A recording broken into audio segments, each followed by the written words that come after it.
civilization, spirituality, sacred, profane, folkloric, ethnomusicological, oral transmission, written notation, verse, prose, storytelling, heroism, wounded hero, instrumentarium, polyphony, fugue, voice, dance, pulse, sound painting, soundscape, escapism, reflection versus distraction, formalism, then sentimentalism, symbolism, impressionism, expressionism, decadence, atonality, musical grammar evolving in the syntax of expression, dissonance, consonance, national language translated in musical expression for the syntax and the agogic, with or without climax, musical nationalism, pride,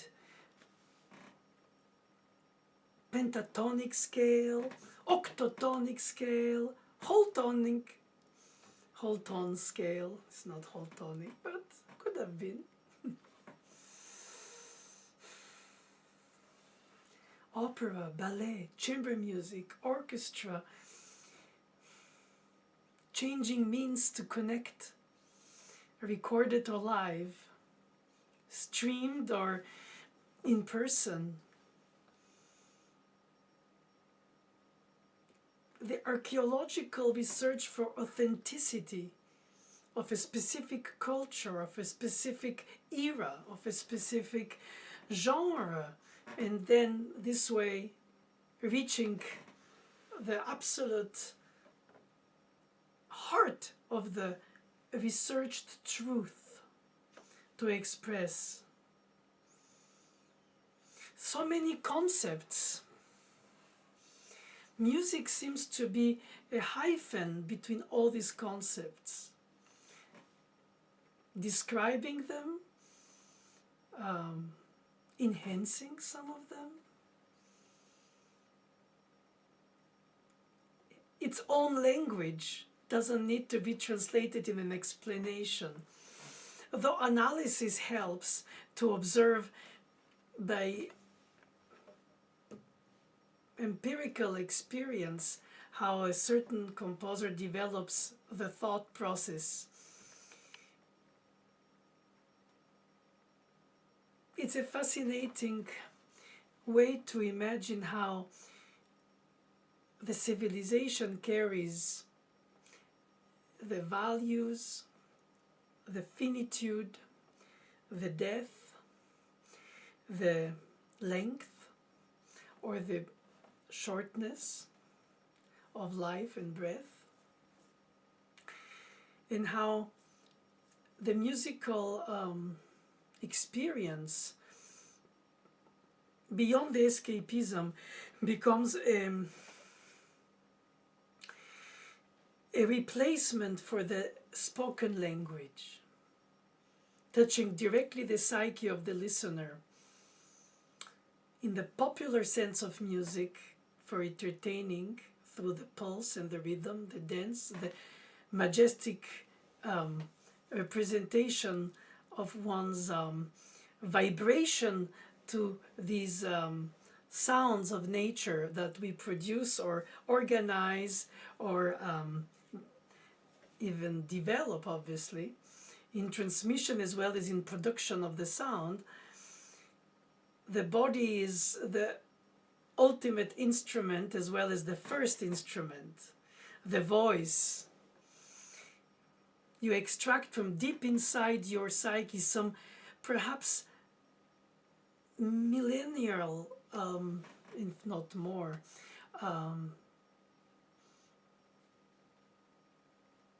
expression, perhaps of subconscious, deeply moving, meaningful humanism, human experience. And music is, in any of its forms, a dialogue with one's soul. Not always, sometimes. The difficulty for a musician is to be part of the industry of making the music sound, play it, tune it, write it, rehearse it, organize it, imagine it, or hyphenate it to a storytelling, a novel, an opera, a film, a serial, a video game, a commercial.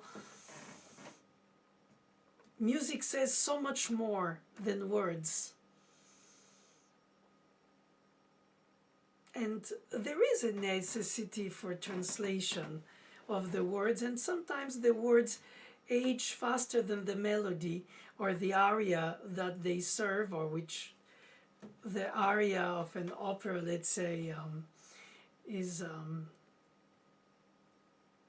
reflecting, and in a way it's mostly ecstatic simulation of the word, to the point to which the music is its own language, reflecting or mirroring or purposely deforming the very words. The lyrics are eternal, but language evolves faster than music. And there are some eternal gestures in music, intervals, then chords, then melodic lines organized in polyphony, which is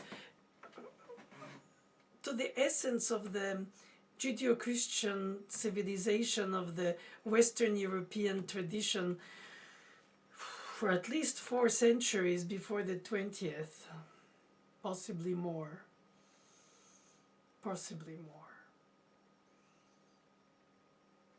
But basically, compared to the oral transmission of music, it carries by the writing, the notation, another dimension of reflection upon it.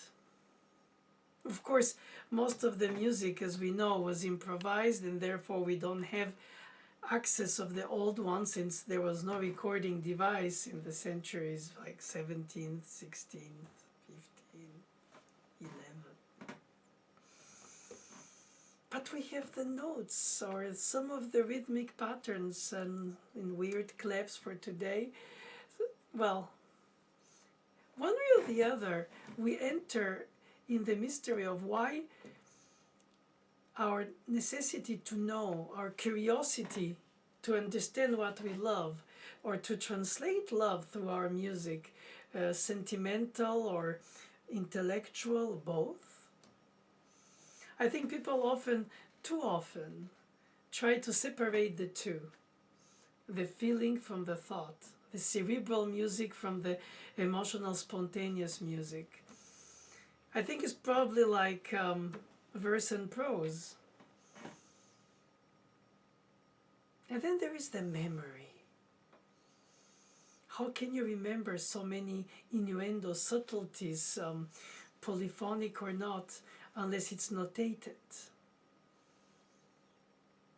And that very humble message that is few signs on paper somehow connects us to our predecessors who vibrated to these pieces, who perhaps carried their own thoughts about their own destiny, finitude, hope, spirituality, elevation, their sense of sacred. It's all part of this civilization, the Judeo-Christian in Europe. And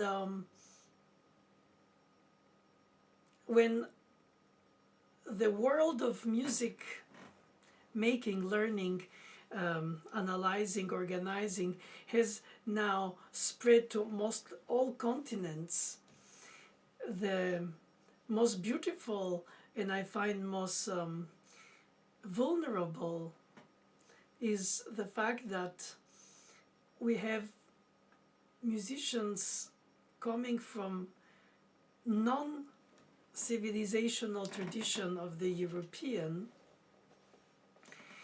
connecting to this music of this past which is not theirs, but it is universal anyway.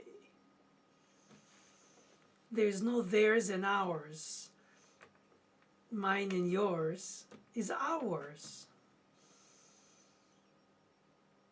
There is something spontaneous in the work of art that even if art historians or musicologists explain to you through articles and many books and a certain way to organize the thought process of how things came to be in terms of musical expression from the most ancient times till today.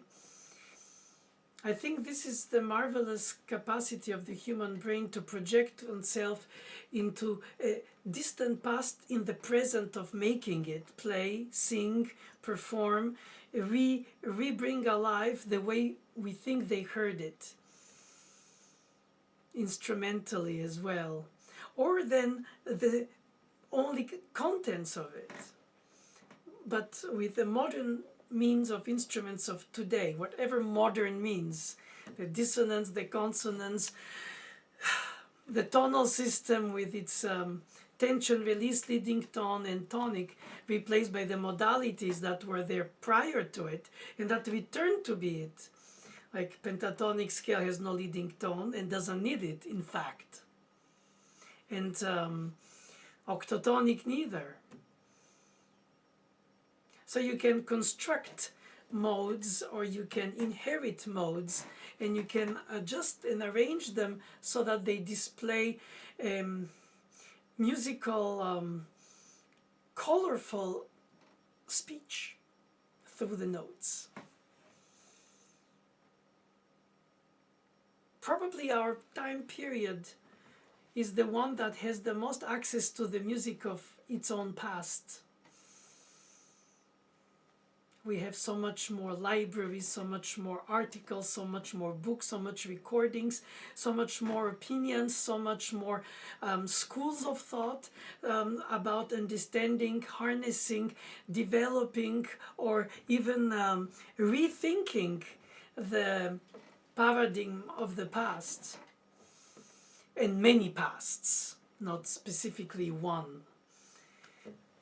And in the same way, we have also the post-tonal music, perhaps the decadence of all these incessant wars brought humankind of the creativity to think about, we're going to create something that is no more tainted by this civilization, which in fact brought us only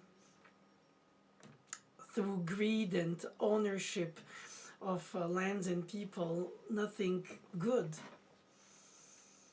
Let's rethink an order of the notes without the hierarchy of the leading tone that are not the modes, that are self-determined order of notes. And that is an incredible intellectual endeavor, as always, humankind rethinking themselves, projecting themselves, worse or best, but attempting to rethink how we even connect to our emotions and how we connect to our thoughts and how we translate this through packages of sounds that are dispensed with different personality by musicians who are called today interpreters versus the composers, but there was only one kind of musician that englobed all the functions in the way music was taught more generalistically, more holistically, but less specifically in one of the directions, like for instance in instrumental virtuosity of today. And I find that the comprehension of the grammar of music itself for a performer is not through the trade, fingers, ear, hearing, pitch, expression between intuition and learned, decorations, ornamentations, things which are halfway not really noted clearly in the indication of values, of rhythm, of pitches, and then others that are very specific. And I find that fascinating, because ultimately what are we doing with music but trying to bring what we find so beautifully inspiring and inspirational for our own fellow humans.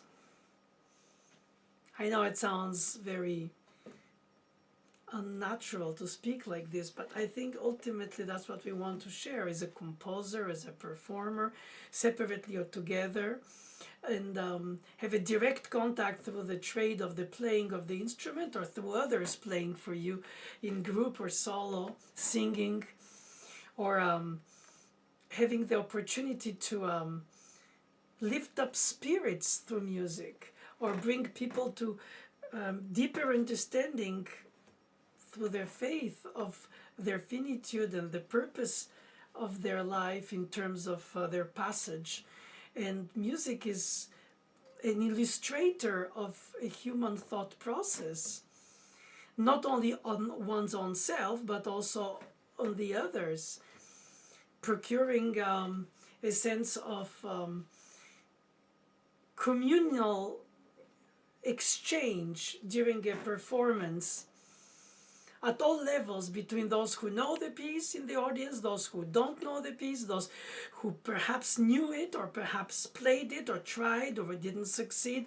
So many different ways and channels to receive the information, and then the emotion as well as the thought of these pieces, and find instant gratification or satisfaction on the spot, because it's enticing rhythmically or harmonically, and then at the same time deeply more philosophically allowing to withdraw within oneself, listening to a piece among others. So it's a communal and an individual at the same time endeavor. And a slow movement of a sonata can make you go through thoughts that you haven't planned to, but the music sort of channels you towards this type of reflection. And I find that a repeat is not boringly too long. Perhaps in our time everything is too long. Attention span and necessity to be constantly amused by everything we learn. And so the austere concentration, long-term involvement in austere concentration, which brings an inner jubilation of the soul, of the human experience. And we feel like, yes, there is a reward for the capacity to channel this endeavor to reach something that is not immediately coming to you musically, but you're going to it to capture these soundscapes. Try to follow the voices of a polyphony. Try to reflect the meaning of major, minor, not only in binary, happy and sad, and more combinations of the modes, major and minor.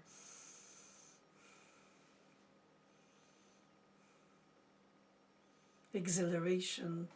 Music brings such an exhilaration, more than any substance can. And I think it's also very impressive because just like the voice of a beloved person who has left, music is like a voice that speaks to you through the instrument, even indirectly, because at least for the pianists, we don't touch the instruments of sound production, the vibration of the string itself, like string players do. So we are in a remote connection through the tip of our fingers, which inevitably for pianists are the most sensitive tips, even if it goes through an action to touch the hammer, which will, of course, rebound on the string.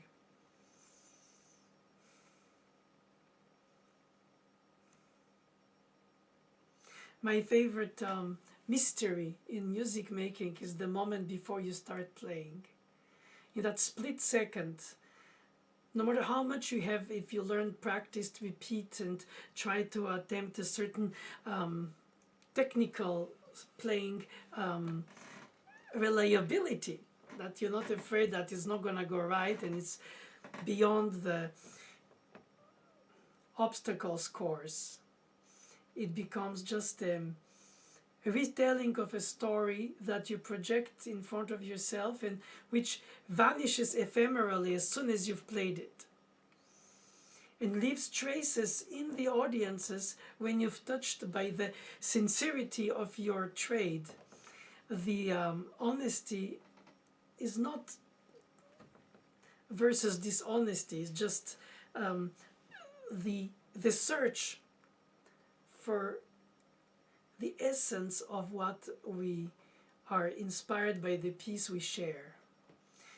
And that, I think, is in all humility the most important level of connecting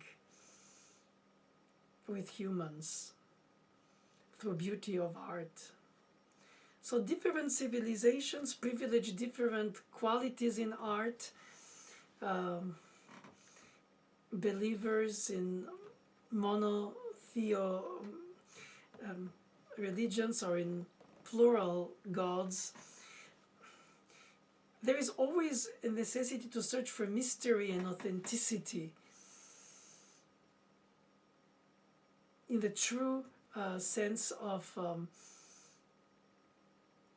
in a way, without to get the answers, music seems to be a language that brings us closer to the honest question formulation about existentialism.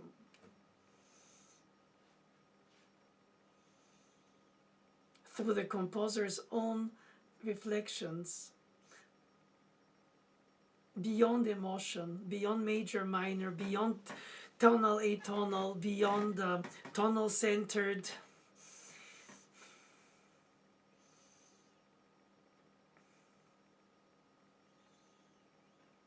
Possibly music is like the eyes of the soul, or the ears of our awareness, as cruel, as real, as dreamed, as hoped, as idealized, as polyphony being a way to have a society where all humans respect each other and live in good harmony, literally.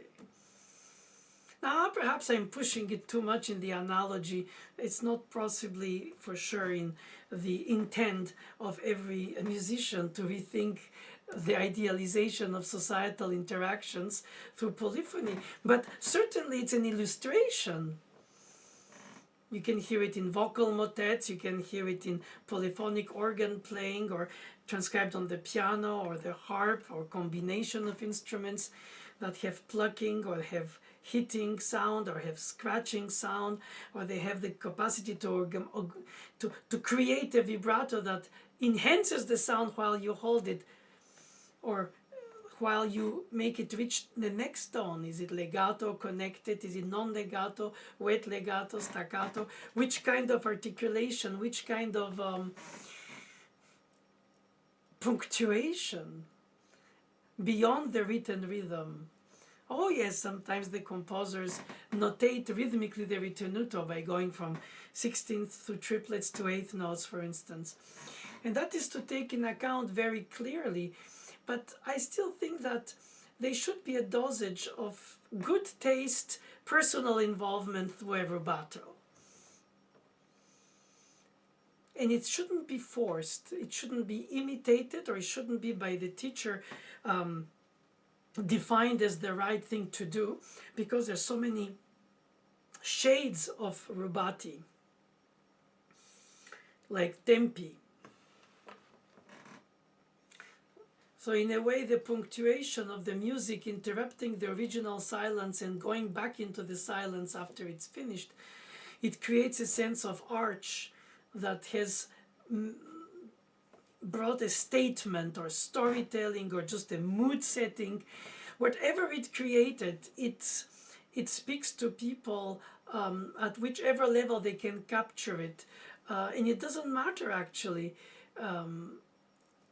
to me at least, to be pedantic in the performance, to be some kind of a teaching the piece to the audience while playing it. I think you have to be in the piece as if it is that you are the piece, not that you pretend to recompose it. You reorganize its values of rhythm, but also its ranges, balance, and its thematic material statements. You define the characters of the musical seasons that you create through your playing in pieces that do not have such titles. In fact, it's probably harder to remain more inside oneself when the music is openly descriptive of nature or human interaction situations, rather than the so-called music that is only for its own sake. But it does have thematic universes that are created by the sounds themselves. And of course, by the time you explain it's an appoggiatura because it's leaning, or a ciccatura because it's rising or climbing, and then you have a note for another creating a tension. If it's tied, it's a suspension. Down, up, it is a retardation. Yes, you know words describing musical facts of delay, release, of a tension, of a dissonance into a consonant, a modulation in harmonic or by common tone or chromatic, colored as the Greek word meaning. And so you enter in this chosen landscape of soundscapes, in fact, that the composer brings you to build your own conviction of what it is about. And I find that very meaningful, that you bring, not as a cantor, somebody who dictates the piece to the audience, but more like an audience member who also plays. Some kind of chamber audience of actively listening musicians and actively performing musicians. There's different activity, but then the one meets the other. Of course, if you think too much how to present the piece to the audience, you end up by a certain level of necessity of, I call it seduction, even if it's possibly not the right word. Conviction, inspiration, conveying a sense of truth through the choices of the parameters between tempo, phrasing, articulation, pedal for the pianist, acoustic resonance, balance, and probably the most moving in all these aspects that construct the interpretation in thoughtful ways before you play, and then spontaneous on the moment, making up, perhaps because of the unexpected of the way the instrument reacts to your fingers, or your heightened attention as listener of your own playing when in public, brings you to rediscover the piece, to point to which the piece even surprises you. You say, I didn't realize it sounds like this. Because in the repetitive practicing, your attention span is difficult to be maintained high for a long time. So the combination of the ear to the tip of the finger through the brain cells and the firing of the synapses allows to run tightly the ship through the different weather conditions that the different sections or movements are. And of course, when you add to it the knowledge of the style, the knowledge of the form, the knowledge about how it's supposed to be or how it's supposed to have been played through this and that excerpt that you can find, or complete handwriting compared to first edition, second, you see the traveling of the text through the century or centuries until it reaches you and you start putting it on the piano and you start reading it as a pianist, aligning the two hands, but then in fact in a continuum of layers. So it's a process of receiving and then transmitting once you've learned it, especially memorized it, as we say, from memory by heart. That's the soul. So it's always about spiritual uplifting, even if the music is secular, but there is an elevation of the spirit that the music calls for. Even if the most pleasing, let's say, dance or body expression of the musical intention that you feel through the piece. And of course, the waltzes, the minuets, the different dances are very dated in their centuries. So inevitably, the classical music should not be, as we call it, classical, even if it encompasses so many centuries, styles and genres. But factually, for people who are not informed into music, they call classical, in fact, everything that is not the pop music, the entertaining, the exhilarating music for the dancing and the partying, in a way, filling up the emptiness of silence, which in fact for the reflective person it's not empty, it's very dense and intense. But even so, I'm convinced that music reaches us at many levels and not always the same way, and we don't need everyday sacred music and we don't need everyday dance music. Perhaps we do more one or the other, but as a performer we have to become the hyphen between the music's own inspiration and how it reaches the audience. Oh, I know, there's so many ways to customize the musical idiom. But it's not like a dead language which you learn because you can learn Latin because of the denomination of the diseases in that language, and still, of course, in law or in other ways where you have a lingua franca. If music is a lingua franca, I don't know. It's not Esperanto either. Well, it was a hope, philosophically, to connect people that avoids wars by having this dialogue of humanity through music for the musicians, and through Esperanto for those who hoped that there will be no more wars.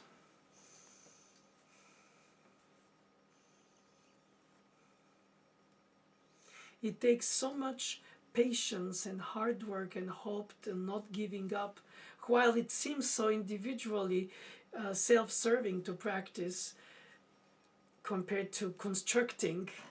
But perhaps you do construct, especially in chamber music, with other partners, but beyond. The conductor doesn't play but organizes. The theorist doesn't play or could play but crystallizes the grammar of music.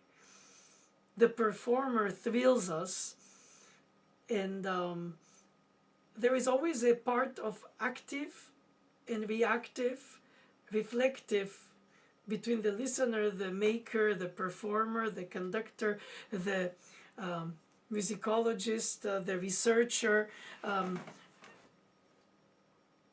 I find that we live in a time period where, compared to the great composers of the past whom we serve, we have more access to the music of our past and their past included, in plural, many pasts, than they ever had. So what do we do with that? Does it make us better musicians because we are more knowledgeable? Does it make us better creators, or does it inhibit our creation by thinking, wow, now that I know the volumes of things that were written, why do I add something to it my own? Who am I? It's a little bit of a problem, because then we reach a situation where we self-censor ourselves. So ignorance is not bliss, but awareness shouldn't be cruel. I think a teacher opening horizons to a student is probably the most important, because then the student in turn fills these horizons with their own meaning into it. And it shouldn't be meaningfully the same as it means to me. When I hear people play differently than me a piece that I've played, thought, understood, imagined I really know and teach and recorded, and I discover there is another way. That takes a lot of true humility, not acted one, to accept the validation of the alterity brings a meaning to what you think was the right way to you. So is it the good way or the right way? It's always a terrible dosage of subjectivity in music making, hearing, understanding, composing, or writing about in words.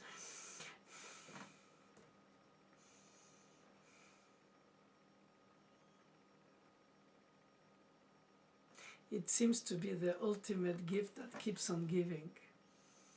And at any age on the trip of your life, whichever season of it, you realize that you rediscover the piece. Perhaps not the fundamentals, but ways, arcanes, bridges, modulations, transitions. So before you start playing, it sort of projects in your mind ahead how you're going to play it, and you start going through it. And you go through the different elements of it, and you're at the same time the player, so you have to be very distant from the emotional output which the audience receives, let's say. But you have to be always thinking ahead like a conductor of your own playing, a beat or a bar, and always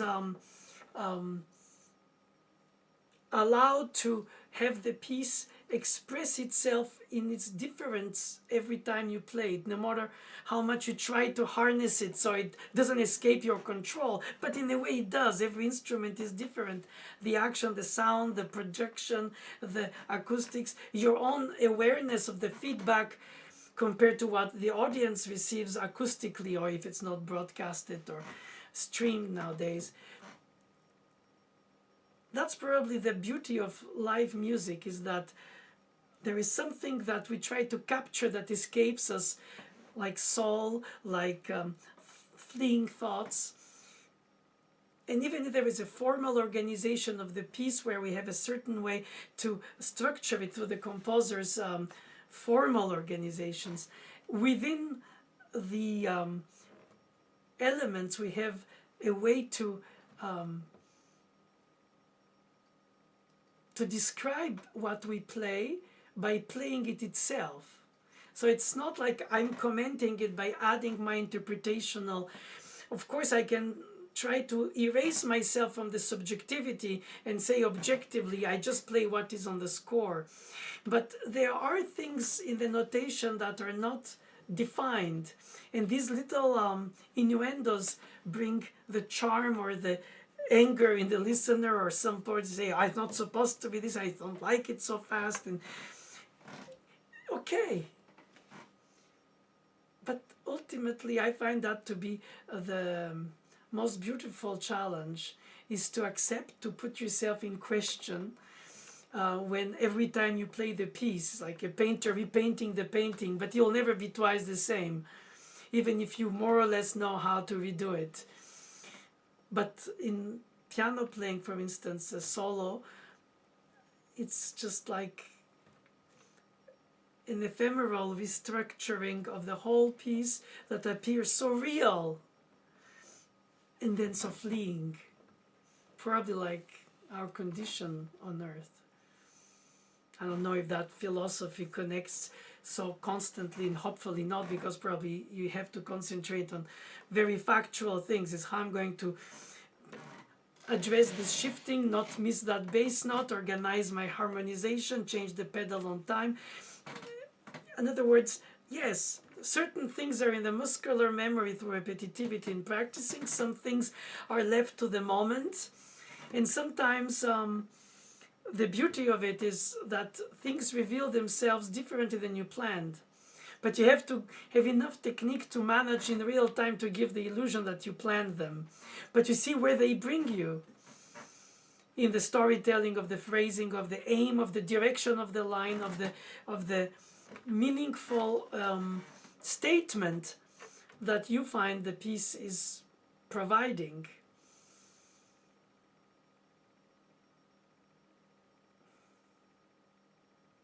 Yeah.